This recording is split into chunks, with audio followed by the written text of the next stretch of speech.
Ya kan sudah penuhi panggilan, karena 2 minggu ini kan saya lagi berobat ke luar negeri. Pengacara kondang Farhad Abbas yang sebelumnya telah ditetapkan tersangka dalam kasus dugaan pencemaran nama baik di dunia maya melalui tulisan di akun Twitter atas pelapor, musisi ternama Ahmad Dhani, akhirnya ditahan Subdit Cybercrime Direktorat Reserse Kriminal Khusus Polda Metro Jaya setelah sebelumnya menjadi DPO. Farhad Abbas yang menyerahkan diri ke Polda Metro Jaya Kamis pagi ini langsung digelandang ke Kejaksaan Tinggi Jakarta karena berkas perkara dalam kasus pencemaran nama baik telah P21 atau lengkap.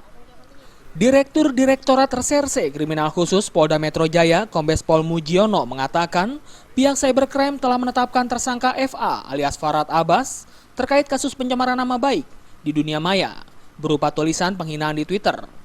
Setelah ditetapkan sebagai tersangka dan berkasnya telah P21, FA yang sudah 2 kali dipanggil penyidik terus mangkir tanpa pemberitahuan.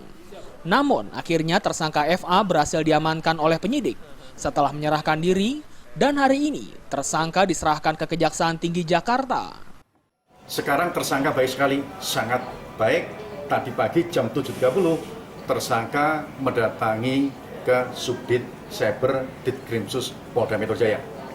Sehingga hari ini rencana saya dengan penyidik tersangka berikut barang buktinya akan saya serahkan ke Kejati, Jakarta.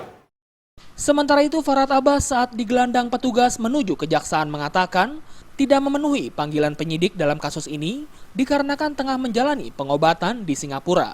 Ini kan saya lagi berobat ke luar negeri, jadi bagi saya sih kita jalani saja. Toh mereka kan tahu bahwa pra peradilan pertama saya ditolak kan karena ada pihak yang tidak harus dimasukkan.